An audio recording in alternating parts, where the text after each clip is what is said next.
तो हेलो बच्चों, good evening. आप सभी का स्वागत है हमारे YouTube channel SN coaching class में। तो हम लोग क्या पढ़ेंगे आज क्लास 12 के फिजिक्स के बारे में। फिजिक्स में हमें देखना है कूलॉम का नियम। इसके पहले हम आवेश के बारे में, आवेश का अनुप्रयोग, सब जो भी उसके गुण थे उसके बारे में हम सीख चुके हैं पहले ही। इसके आगे 2 लेक्चर पढ़ा चुके हैं। तो हम तीसरे लेक्चर में क्या देखेंगे, कूलॉम का नियम। क्या देखेंगे? कूलॉम का नियम। तो कूलॉम का नियम क्या होता है, इसके बारे में किसने दिया, क्या मतलब किसने बताया था, उसको देखते हैं। सन 1785 में फ्रांसीसी वैज्ञानिक कूलॉम ने 2 स्थिर बिंदु आवेशों के मध्य, 2 स्थिर बिंदु आवेशों के मध्य कहने का मतलब ये है कि जो कूलॉम का नियम है, जब इलेक्ट्रॉन रुका रहेगा या बिंदु आवेश है या आवेश है जो कि रुका रहेगा, स्थिर रहेगा, उसके ऊपर लगता है। ये नहीं कि जो इलेक्ट्रॉन तार के अंदर आवेश दौड़ते रहते हैं, इलेक्ट्रॉन दौड़ते रहते हैं, उनके लिए कूलॉम का नियम नहीं है। ठीक है। तो कूलॉम का नियम बिंदु आवेशों के लिए है। बिंदु आवेश का कहने का मतलब है जो बहुत छोटे होते हैं। ये नहीं कि बहुत बड़े बड़े पत्थर हो जाएं, 2 बड़े बड़े पत्थर रख दे, एक कुछ किलोमीटर पे वहाँ पे रखा गया, एक दूसरी जगह रखा गया तो उनके बीच कूलॉम का नियम लगेगा, ऐसा कुछ भी होने वाला नहीं है। कूलॉम का नियम क्या है कि सन 1785 में फ्रांसीसी वैज्ञानिक कूलॉम ने 2 स्थिर बिंदु आवेशों के मध्य लगने वाले बल के संबंध में एक नियम दिया जिसे कूलॉम का नियम कहते हैं। तो कहाँ के वैज्ञानिक थे? फ्रांसीसी वैज्ञानिक थे। कौन सन में दिया था? 1785 में। इन बातों को आप नोट रखेंगे। ठीक है। कभी कभी ऑब्जेक्टिव में पूछता है कि कूलॉम का नियम किस सन में किस वैज्ञानिक ने दिया था, कहाँ के वैज्ञानिक थे। तो फ्रांसीसी वैज्ञानिक थे और कौन सन में दिया? 1885 ईस्वी में। ठीक है। तो स्थिर आवेशों के मध्य लगने वाला बल, इन्होंने जो गुरुत्वाकर्षण का नियम दिए हैं न्यूटन बब्बा। कौन बब्बा? न्यूटन बब्बा।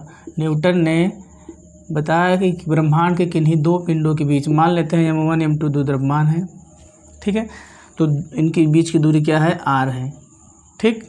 अब इसी से तुलना करके, एकदम नकल करके कौन सा नियम दे दिए हैं? कूलॉम का नियम। ठीक है। तो कूलॉम के नियम हम इसे तुलना करते हैं। पहले इसको सीख लेते हैं कि गुरुत्वाकर्षण बल क्या होता है। गुरुत्वाकर्षण बल।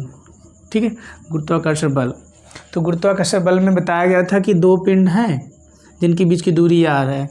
तो पहला नियम यह है कि ब्रह्मांड के किन्हीं 2 पिंडों के बीच लगने वाला बल दोनों पिंडों के द्रव्यमानों के गुणनफल के समानुपाती होता है। क्या बताए थे?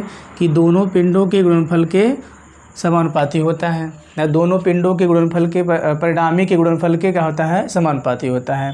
दूसरा क्या बताए थे? ये पहला हो गया। दूसरा बताए थे कि दोनों पिंडों के बीच की दूरी, क्या बताए थे? दोनों पिंडों के बीच की दूरी की वर्ग के व्युत्क्रमानुपाती होता है, कि वर्ग के व्युत्क्रमानुपाती होता है। ठीक है। इतना बात समझ में आया सबको? ये कौन सा नियम पढ़ रहे हैं हम लोग? अभी गुरुत्वाकर्षण नियम, कूलॉम का नियम नहीं पढ़ा रहे हैं। ठीक है। केवल आपको तुलना करना सिखाएंगे। तो F = का होगा, यह प्रोपोर्शनल टू 1/, का रहेगा r²। तो हम दोनों समीकरण से देखेंगे। समीकरण 1 व 2 से आपको क्या मिलेगा? इधर देखो, लेफ्ट हैंड साइड अगर एक ही जैसा है तो हम इसको ऐसे लिख सकते हैं, या प्रोपोर्शनल टू m1 m2 में r²। ठीक है। प्रोपोर्शनल हटाते तो कांस्टेंट लगाते हैं। तो यहाँ पे कैपिटल G, ग्रेविटेशनल फोर्स पढ़ रहे हैं इसलिए ग्रेविटेशन का पहला अक्षर क्या है? G से, तो इसलिए हम क्या लिख दिए हैं? G। तो ग्रेविटेशनल फोर्स का फार्मूला आ गया, गुरुत्वाकर्षण बल का फार्मूला आ गया, F = G m1 m2 में r²। तो वैसे ही कूलॉम के नियम में एकदम इन्हीं का एकदम नकल करके बनाया गया है कि यहाँ पे क्या है? ये बड़े बड़े पिंड के लिए बताया गया है, यहाँ पे 2 बिंदु आवेश के लिए। तो मान लेते हैं 2 बिंदु आवेश ही है, तो हमको समझने के थोड़ा बड़ा बनाना पड़ेगा। इसकी तुलना में तो बिंदु आवेश ही है। समझ रहे हो ना? इन दोनों पिंडों की तुलना में ये बिंदु आवेश ही है। तो यहाँ पे मान लेते हैं Q1 है, क्या है? Q2 है, जिनके बीच की दूरी क्या है? r है। जिनके बीच की दूरी क्या है? r है। तो इसमें क्या बताए थे कि दोनों पिंडों के परिणामों के गुणनफल के समानुपाती होता है।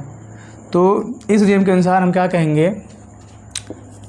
इस नियम के अनुसार, किस नियम के अनुसार? कूलॉम के नियम के अनुसार।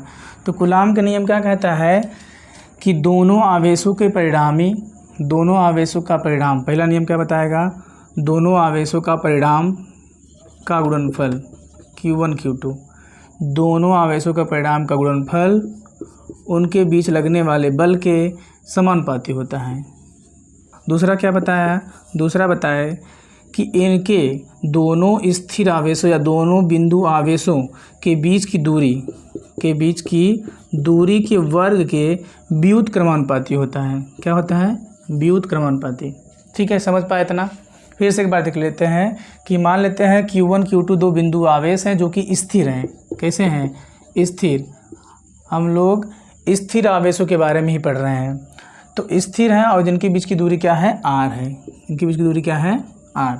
ठीक, इस नियम के अनुसार कूलाम का नियम क्या कहता है कि दोनों बिंदु आवेशों के गुणनफल के समानुपाती होता है। क्या होता है? इसके बल, जो इनके बीच में लगेगा बल, इनके गुणनफल के समानुपाती होता है। दूसरा, दोनों आवेशों के बीच की दूरी के वर्ग के व्युत्क्रमानुपाती होता है। अब समीकरण 1 व 2 से क्या देखेंगे? समीकरण 1 व 2 से क्या मिल रहा है आपको कि जब आप देखेंगे कि बाएं साइड में दोनों एफ ही हैं, बाएं साइड में एफ एफ है, तो एफ लिख सकते हैं एफ प्रोपोर्शनल टू, पहले क्या है? Q1 Q2। ठीक है, Q1 Q2 है, फिर क्या है? 1/r² है। ठीक, अब 1/r² है, इसको ऐसे तो लिख सकते हैं हम लोग Q1 Q2/r²। अब प्रोपोर्शन हटाएंगे तो क्या लगा देंगे? Constant Q1 Q2/r²। तो क्या फार्मूला निकल के आया? F = K Q1 Q2/r²। K क्या है? K ऐसे लिख सकते हैं, जहाँ K एक नियतांक होता है। क्या होता है? K एक नियतांक होता है। ठीक है, K क्या होता है? नियतांक होता है। डेस्टर कहाँ गया भैया? डेस्टर गायब हो गया हमारा। अब इसके आगे देखते हैं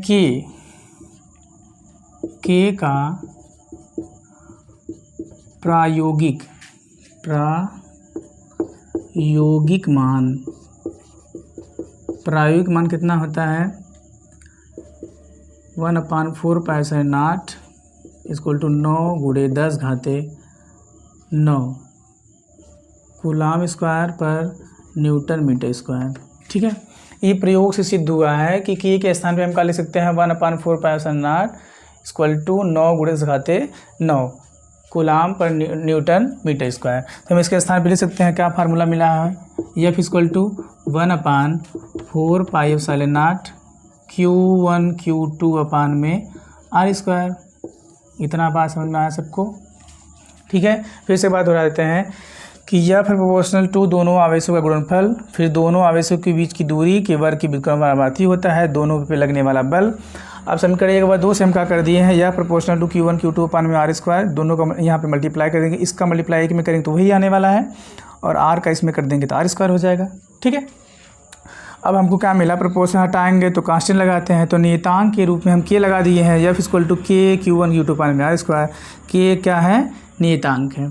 तो K का प्रायोगिक मान कितना होता है? 1/4π/0 बराबर 9 × 10⁻⁹ कूलाम स्क्वायर पर न्यूटन मीटर स्क्वायर।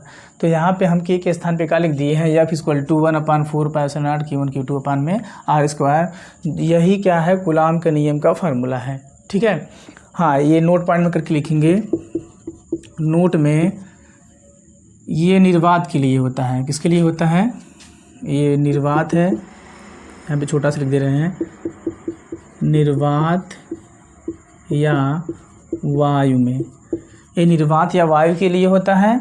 यदि कोई माध्यम हो, माध्यम के लिए, ठीक है, माध्यम के लिए फार्मूला क्या बनेगा? F = 1/4π/0 K Q1 Q2/r²। तो ये माध्यम के लिए बन जाएगा। ठीक है, तो माध्यम के लिए हम चूँकि मान लेते हैं कि ε0 K = εm मान लेते हैं। क्या मान लेते हैं? εm। तो ε0 K के स्थान पे क्या लिख देंगे? F = 1/4π/0 सॉरी सर, गलत हो जा रहा है। तो हम क्या लगा देंगे? 1/4π/0 εm लगा देंगे। नाट के स्थान पे क्या लगा देंगे? m Q1 Q2 अपान में R स्क्वायर।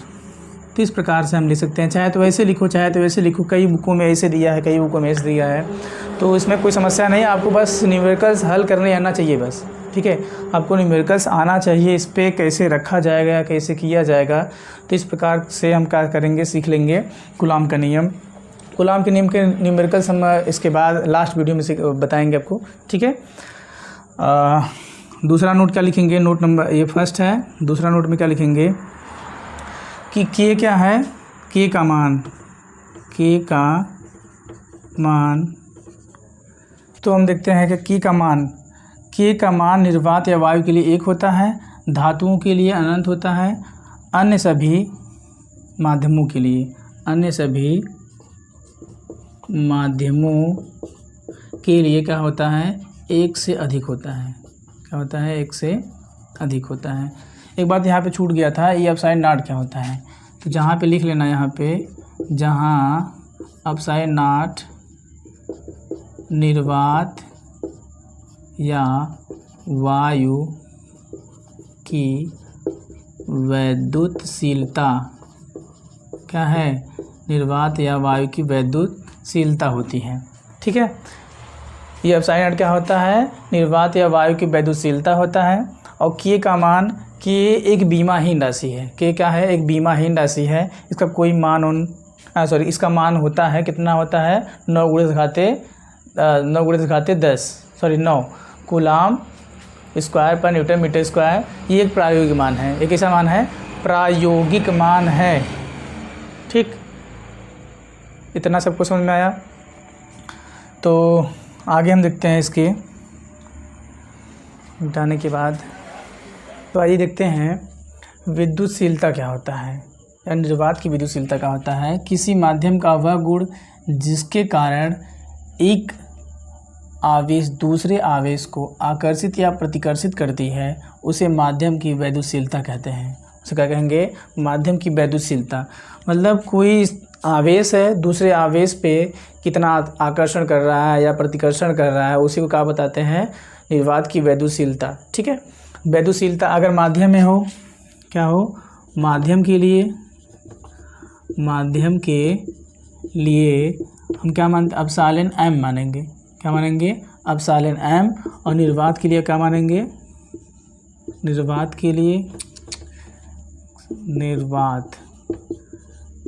के लिए क्या लिखेंगे, एप्सिलॉन नॉट। क्या लिखेंगे, एप्सिलॉन नॉट। तो इसी एप्सिलॉन नॉट या एप्सिलॉन m के बारे में हम बताएं, इसी को बोलते हैं विद्युतशीलता। किसी माध्यम का वह गुण जिसके कारण किसी एक आवेश से दूसरे आवेश पे आकर्षण या प्रतिकर्षण का अनुभव करता है, उसे क्या बोलते हैं, वैद्युतशीलता। माध्यम की क्या बोलेंगे, वैद्युतशीलता। माध्यम के लिए एप्सिलॉन m बोलेंगे और निर्वात के लिए एप्सिलॉन नॉट बोलेंगे। तो माध्यम क्या हो सकता है, माध्यम क्या होगा, माध्यम, बार बार हम माध्यम बोल रहे हैं। तो माध्यम क्या होगा कि जो आवेश है, जो स्थिर आवेश है या बिंदु आवेश है, वो कहाँ रखा गया है, कांच के अंदर, कांच में या भूसा में कह सकते हो, ये परावैद्युतांके कहा जाएंगे, ठीक है। भूसा या कागज या तेल, ठीक, बहुत सारे होते हैं। माध्यम क्या है, कांच है, भूसा है, कागज है, तेल है, पानी है, क्या है, पानी है आदि, टिश्यू, तो ये माध्यम होते हैं। तो माध्यम में परावैद्युतांक को एप्सिलॉन m से लिखेंगे, निर्वात में परावैद्युतांक को एप्सिलॉन नॉट से लिखेंगे, ठीक है। इतना सबको समझ में आया। तो विशिष्ट परावैद्युतांक क्या होता है, हम इसको देखते हैं कि पहले क्या हम इसको सॉल्व कैसे निकालते हैं। निर्वात या वायु के लिए, निर्वात या वायु के लिए हम क्या जानते हैं, निर्वात या वायु के लिए बल का सूत्र क्या पढ़े हैं, F = 1/4 pi epsilon not Q1 Q2 अपान में R स्क्वायर। क्वेश्चन नंबर कहाँ जाएगा, फर्स्ट, ठीक है। निर्वात या वायु के लिए इतना हो गया। और माध्यम के लिए क्या हो जाएगा, माध्यम के लिए माध्यम के लिए कहने का मतलब क्या है कि जब आवेश या स्थिर आवेश, जो बिंदु आवेश है, कहाँ रखे गए हैं, किसी माध्यम में रखे, कागज़ में रखा गया है, तेल में रखा गया है, पानी में रखा गया है, तब फार्मूला क्या बताया कि 1/f लगा देंगे, सॉरी 1 सफिक्स में क्या लगा देंगे, f लगा देंगे। 1/4 पाई एप्सिलॉन नॉट इंटू क्या हो जाएगा k। किसी माध्यम के लिए क्या हो जाएगा 1/4 pi epsilon naught into k Q1 Q2 अपान में r स्क्वायर। क्वेश्चन नंबर क्या हो जाएगा सेकेंड। ठीक है, तो हम क्या करेंगे समीकरण 1/2 से, समीकरण 1/2 से, ठीक, समीकरण 1 का 2 से भाग देंगे, 1 में 2 से क्या करेंगे भाग देंगे। एफ अपान में क्या हो जाएगा FM इक्वल टू एफ का कितना मान है 1/4 pi epsilon not Q1 Q2 अपान में r स्क्वायर। ये क्वेश्चन फर्स्ट से हम मान रखे हैं। और दूसरा क्या है FM का मान कितना है 1/4 pi epsilon not Q1 Q2 sorry into k, Q1 Q2 into क्या है, सॉरी गड़बड़ हो रहा है कहीं पे, 1/4 pi epsilon naught into k Q1 Q2 अपान में r स्क्वायर। क्वेश्चन कहा जाएगा, क्वेश्चन क्या देखेंगे, ये क्वेश्चन नंबर सेकेंड से हो गया। इतना बात सबको समझ में आया, ठीक है। समीकरण 1 से f का मान रखे यहाँ पे, समीकरण 2 से FM का मान रखे हैं। अब आप यहाँ पे देखेंगे 1/4 pi epsilon not 1/4 pi epsilon not cut जाएगा, Q1 Q2 कट जाएगा, r स्क्वायर से कट जाएगा, तो बचेगा कितना F/FM इक्वल टू, अब देखो यहाँ पे 1 बचा है, नीचे क्या बचा है, ऊपर क्या बचा 1/1, तो ये पलट जाएगा। देखो यहाँ पे 1/1 बचा है, 1 है नीचे क्या है 1 बचा, k बचा है, तो ये क्या हो जाएगा पलट जाएगा, ऊपर जाएगा तो क्या होगा केवल k बचेगा। तो हमें यहाँ से परिभाषा क्या मिल सकता है कि निर्वात या वायु में, यहाँ पे हम लिख सकते हैं अर्थात निर्वात या वायु में लगने वाला बल, निर्वात या वायु में लगने वाला बल तथा माध्यम में लगने वाले बल के अनुपात, क्या बोला जाएगा कि निर्वात या वायु में लगने वाले बल तथा माध्यम में लगने वाले बल के अनुपात को माध्यम का परावैद्युतांक, क्या कहेंगे, माध्यम का परावैद्युतांक कहते हैं। समझ पाए कि नहीं, आप लोग खुद ही निकालना सीखो, कितना आसान है, देखो ध्यान से। ये क्या है निर्वात या वायु के बीच या स्थिर आवेशों के बीच लगने वाला बल है, और ये कौन सा है माध्यम के लिए, माध्यम के बीच जब किसी माध्यम में रखा गया है तो उसके लिए बल कितना लग रहा है। तो निर्वात या वायु के बीच लगने वाले बल तथा माध्यम के बीच लगने वाले बल के अनुपात को ही क्या बोलते हैं, माध्यम का परावैद्युतांक।